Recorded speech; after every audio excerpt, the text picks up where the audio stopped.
Hoje à noite vamos entrar numa data interessante, uma data importante, a data que o Rebbe Rayatz, o sexto Rebbe, chegou aos Estados Unidos, se salvando na época da Segunda Guerra Mundial, e nós sabemos que ele chegou dizendo América nicht anders, América não é diferente. Todo mundo falava, na América é diferente, na América a gente ser mais moderno, etc. E a gente já viu que esse é o sentido do Amalek, querer diferenciar, querer deixar o judaísmo autêntico para o passado, e hoje em dia falar, vamos esfriar, vamos ser diferente. O Rebbe Rayatz encarou e falou América nicht anders. Esse novo mundo que todo mundo fala não pode ser diferente. A gente tem que continuar com o mesmo judaísmo autêntico. O Rebbe Rayatz, o sexto Rebbe, ele teve em Paris no ano de 1938, na festa de Purim. Ou seja, Tov Reish Tzadik Ches. Esse é o ano judaico, 5.698. Naquele ano ele foi para Paris, ele foi para a França, porque ele precisava visitar alguns médicos. A gente sabe que, infelizmente, o sexto Rebbe chegou nos Estados Unidos, 2 anos depois, em 40, ele chegou, infelizmente, de cadeira de rodas.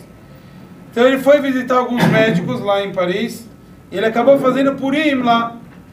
Lá em Purim, ele justo estava com a filha dele, com a Reb Tzilcha Mushka e o genro, o nosso Rebbe. E naquele Purim ele contou uma história.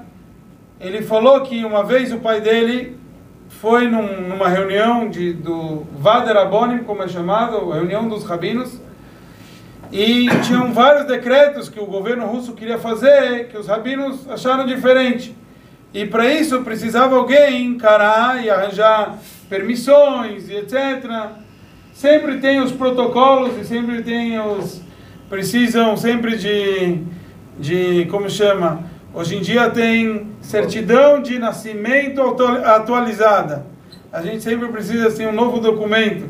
Afinal, a gente nasce uma vez, mas tem que atualizar isso. Então, o Rebbe Rayatz, o sexto Rebbe, ficou encarregado de ajudar o pai dele a arranjar alguns documentos para conseguir mexer os pauzinhos, para ir de acordo com aquilo que os rabinos estavam exigindo e querendo do governo. E uma vez ele precisava ir num ministro que era extremamente perverso e todo mundo conhecia, e quando a gente fala isso na Rússia, a gente pode imaginar o que significa. E o Rebbe Rayatz então estava com uma cara que o negócio estava difícil. O pai percebeu, ele olhou para o Rebbe Rayatz, isso o próprio Rebbe Rayatz está contando. Então ele olhou e falou para ele, que foi? Ele falou, tem uma parede. Quer dizer, não dá para passar, tem uma parede no meio.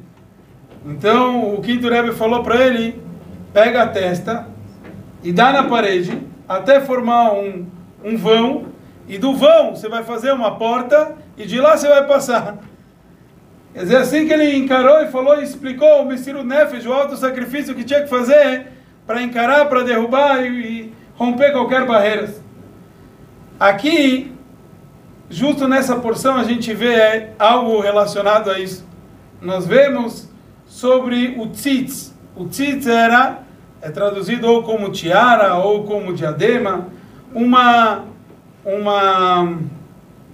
chama isso? Uma tiara, mas assim, um pedaço de ouro, batido assim, bem fininho, e escrito Kodesh Lashem, sagrado para Hashem. E essa tiara ficava na testa do Kohen Gadol, do sumo sacerdote, e está escrito que era de orelha a orelha. Mas se a gente for ver, o que quer dizer de orelha a orelha? Tinha que estar na testa, tinha que estar em cima.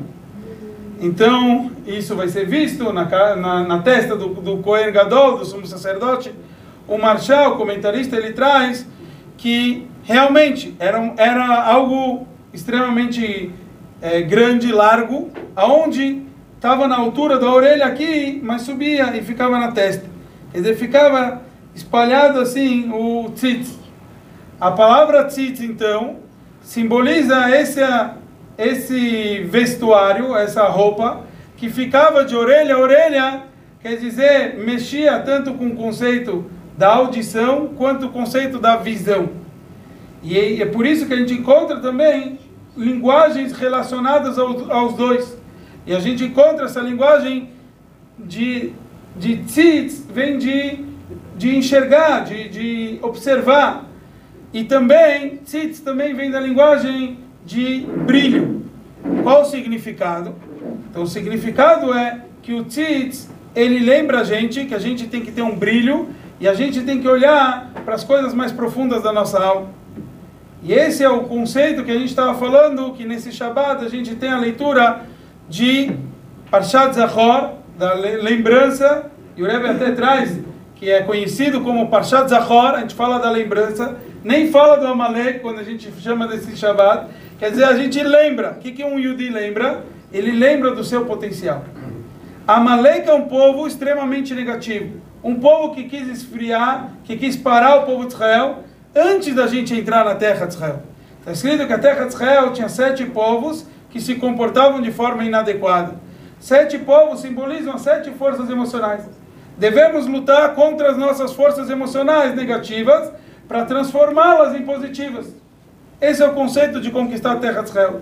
Só que antes disso, vem Amalek.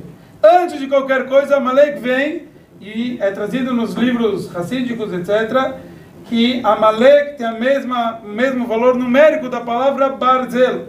Barzel é ferro. Então, na verdade, Amalek é chamado Mechitzat Barzel, na verdade, Barzel Imakolel, que é chamado, qual o próprio valor da palavra. Então, a Amalek é chamado uma Mechitzat, uma interrupção de ferro. Amalek quer fazer uma interrupção, tem sido o que interrompe entre a gente e Hashem? Única coisa, os nossos pecados. Então, quando a gente fala dos nossos pecados, eles querem fazer uma barreira. Eles querem interromper, eles querem falar, no outro lado do mar é uma situação, desse lado, a América é diferente. E a gente entendeu que a gente bate com a nossa testa, a gente vem com tzitz, a gente vem fazer brilhar, a gente vem leatzitz, minar harakim, com a linguagem que a gente fala, quando a gente vai fazer Kiddush Levaná, a gente lembra, se Deus quiser que a gente possa fazer em breve, o Kiddush Levaná, e a gente lembra que quando a gente fala sobre a vinda de Mashiach, que Mashiach ele vai olhar pelos buracos, quer dizer, ele vai enxergar, ele vai trazer e romper as mechitzot, e romper as barreiras que nos interpõem entre a gente e Hashem. Por quê? Porque ele faz brilhar o nosso brilho. Ele faz o tzitz, quer dizer, brilhar, que nem a gente falou, não só enxergar, não só observar, mas fazer brilhar. Ou seja, enxergar o potencial que tem dentro de cada um de nós. Se a gente enxerga o nosso potencial, nada se interpõe entre a gente e o nosso Criador. Então esse é o ensinamento que a gente aprende dessa parashá. O Kohen Gadol leva e carrega esse ensinamento para cada um de nós. Temos a força de enxergar a nossa conexão com Hashem. Nada vai nos atrapalhar e a gente vai conseguir fazer a gente ter o brilho próprio.